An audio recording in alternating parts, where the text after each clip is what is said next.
What's up, you guys? It's Jono! Welcome to my final studio tour. We are going to be touring my brand new YouTube studio. I am finally 100% set up. I think I got everything done here. It's still a tiny bit echoey, but you know what? We can work it out. We'll be fine. Let's go ahead and dive right into it. Today, I'm going to be giving you a very deep dive into 5 specific pieces of equipment that I recommend for my studio. I have these equipment pieces and I recommend them for your YouTube studio as well. Now, they're not like super big, fancy, expensive pieces of equipment. It's basic stuff that anybody could obtain, and I'm going to give you the specific links to get exactly what I've got, because I got cheap stuff that really does a great job, and I have a couple of expensive pieces too, because sometimes you just have to get the best equipment. But we're going to dive right into it, you guys. I got 5 specific recommendations plus a whole bunch of other little things here and there that just connect the dots to make a perfect YouTube studio. And I have been working on this studio for years. I'm very proud of it. It's taken me a lot of different pieces of technology to put it together, and I'm going to share everything that I know with you right now. So let's get started.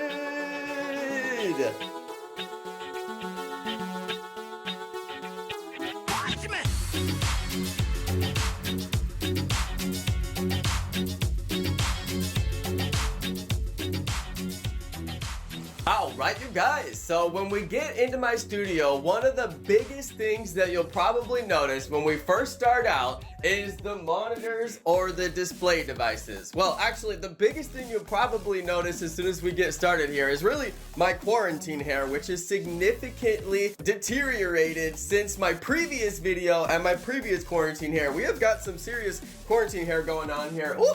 Okay, well, anyway, let's just put that off to the side, okay? We don't have to talk about that, but we'll talk about the displays, okay, you guys? Now, there's a lot more than just 4 displays here. If you think about it, we got 1, 2, 3, 4 monitors. Now, the 4 monitors are because the Super Beast computer has got the GeForce RTX experience, and it's got 4 displays capable on there, so that's the max that Windows 10 can go to, 4 displays. But we also have other devices as well. I can use my phone as a display device. I've also got my Nintendo Switch, of course, and I got a brand new display device that I'm really super excited about. This is a LaPow Z1 series.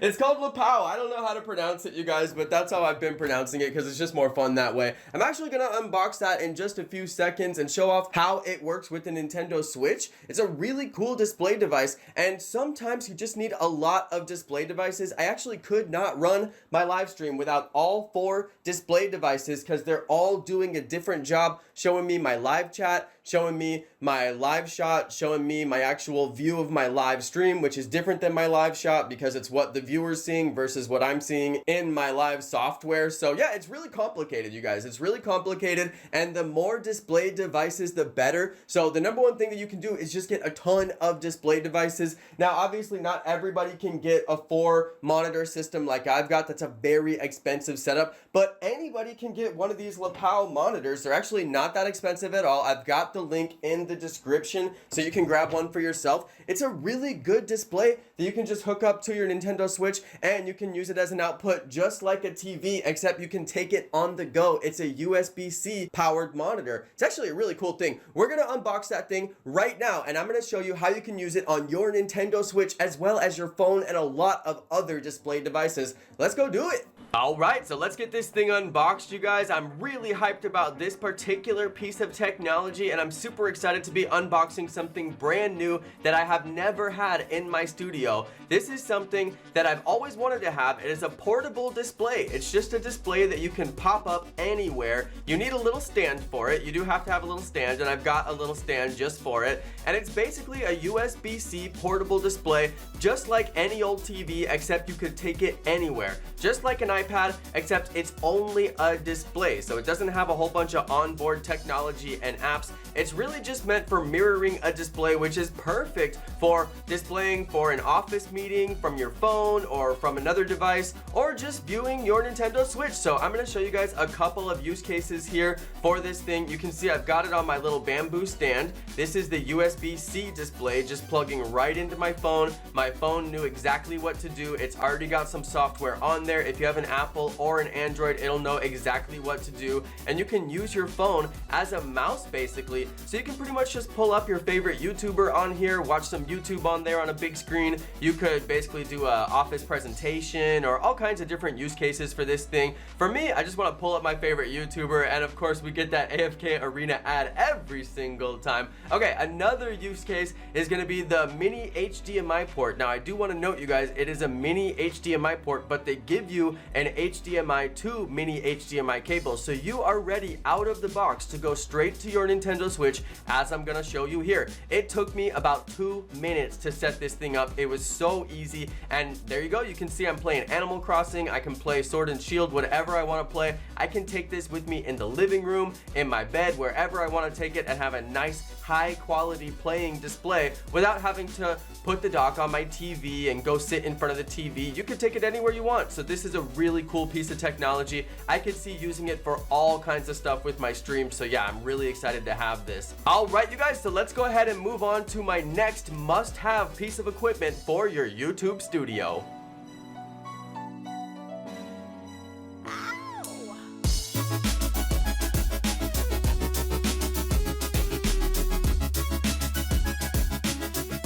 Alright, check this out, you guys. The next thing I want to show you is my studio lighting. We have some very advanced lighting, but you can go from anywhere from beginner to advanced lighting on your YouTube setup. You don't have to have the most advanced lighting, so I'm going to start from beginner and we're going to work our way up to advanced, okay? Now let's go look at my very first light. This one's a little bit hard to show, but it's this little guy right here. This is the only light that you really need. I have to turn it on down here because the power is a little bit hard to get to.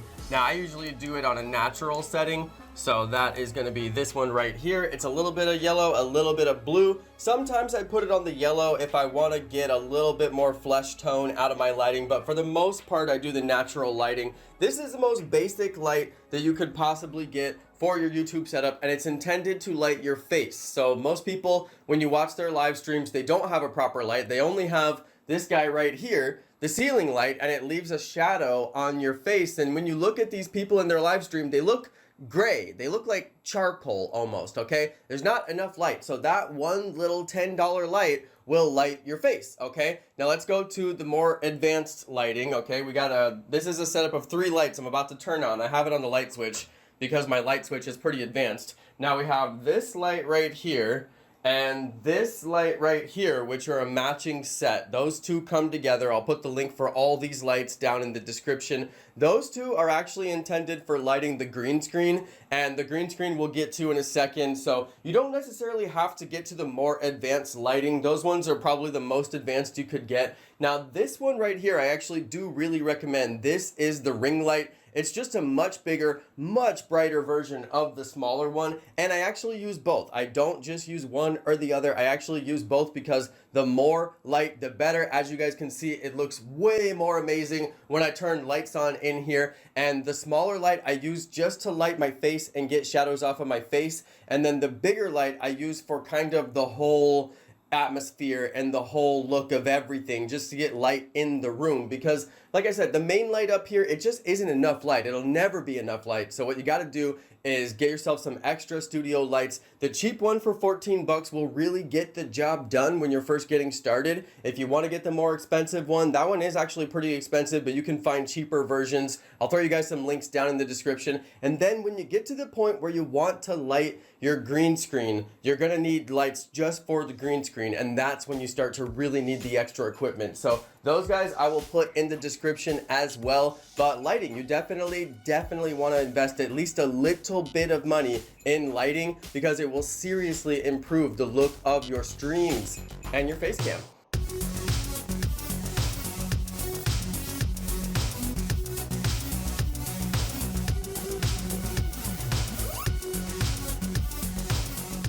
Next up, we have got a couple of featured pieces of equipment. I did mention that I would talk about my green screen, and I also want to talk about a couple of other Elgato brand name pieces of equipment that I really love. Now, my green screen we've covered before. You guys have seen this before. It's a pop-up green screen. You really want to have the green screen to improve the quality of your live stream broadcast. And here's another piece of equipment that is going to improve the quality of your live stream broadcast. This thing is crazy. This is the Elgato Stream Deck. They just released an update where you can do a screensaver on it. Now, this thing has probably got like 200 or 300 different commands that you can run on it. You can turn it into a soundboard. You can turn it into Streamlabs, OBS, Operations Center. You can use voice mod settings on it and change your voice just with the click of a button. So I really love this thing. Now, the cool thing that I want to mention here, this is just a couple pieces of equipment in addition to your Elgato capture card. Everybody knows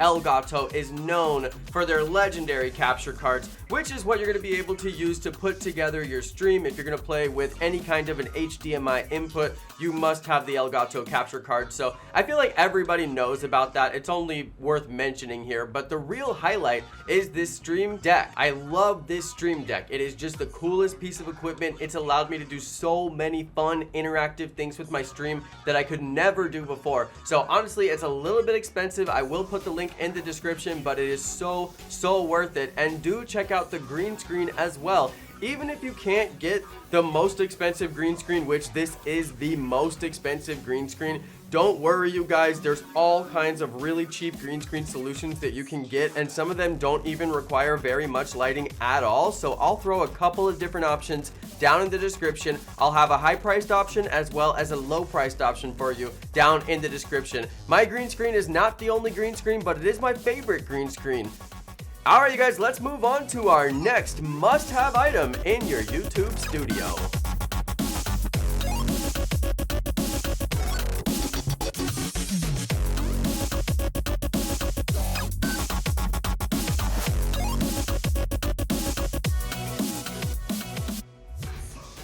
Next up on my list of must-have studio equipment is a microphone boom. Now, I'm sure all of you have got a microphone. You absolutely have to have one to get your stream and get your videos going. Even if it's just the microphone that's built in on your phone, everybody's got one, right? Now, the next upgrade above a microphone is to get a boom arm on your microphone. Now, this is just a fancy solution to get your microphone off the desk. Pretty much every professional YouTuber has one of these, and if you watch closely in all the big YouTubers, they're always grabbing their mic and moving it around, and some YouTubers will throw their mic and it just kind of floats off into the distance. That's because they have a fancy boom arm like this one. Now, this is probably one of the fanciest boom arms that you can get, and thereby it's one of the most expensive boom arms you can get. This is the blue arm that came with the Blue Yeti microphone. It's a set that I got together. I will put the link in the description. If you want to get what I got, you can grab one of these. It's super nice. I really recommend it.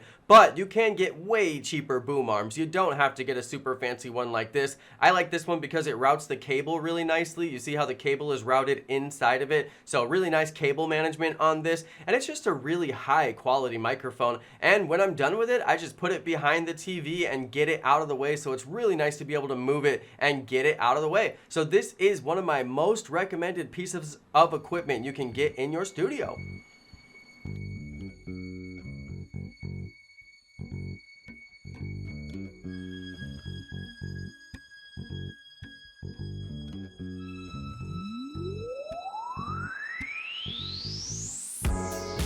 Here we are at the end of the video, you guys, and we're down to my number one final tip for the must-have items in your studio. Last up, we're gonna have decorations. Now, if you guys remember my very first video, my room was empty. This was March 2020. I unpacked my very first box in the brand new studio. Fast forward to September 2020, and we got a little bit of furniture in here. We got a few things that's looking pretty good, but now we are done, you guys. It's officially 2021. My new studio has got all the furniture installed. I filled every square inch with bookshelves and desks and all kinds of functional items that just make this place really sing. It gets the job done for me, okay? This is a fashionable and functionable room. I have to have decoration to make me feel good, to make it look cool in here, but I gotta have a lot of function too. We need bookshelves, we need tables,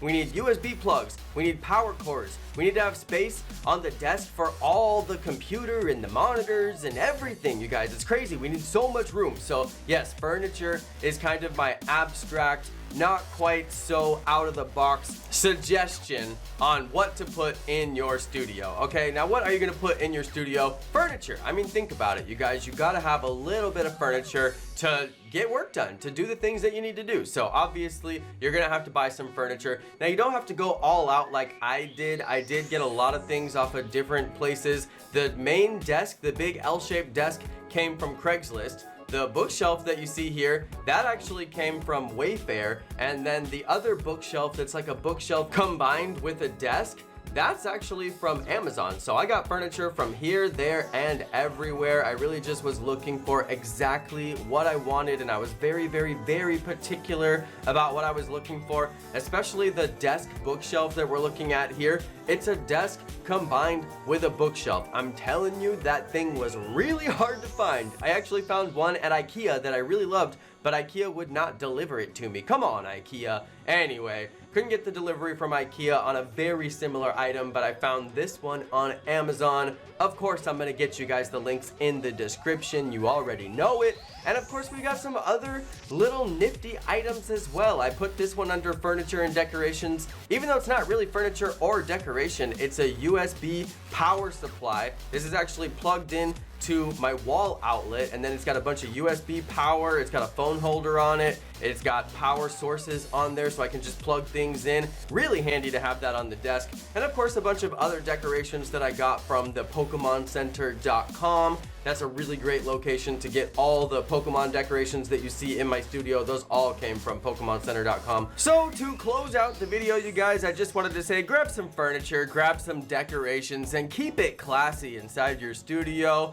Make sure that you guys go and get just a couple of basic things that you need. Now let's go ahead and recap a little bit of the video. What were the 5 major things you needed? Well, lighting, a boom for your microphone, green screen, you gotta have those displays, and definitely get yourself some furniture and some decorations for your studio. I think that if you do those basic things, you'll find yourself in a very pleasant studio. I hope you guys enjoyed this video, and please do smack a like and subscribe before you go. Thanks everybody for watching. Thanks to my amazing subscribers, and peace.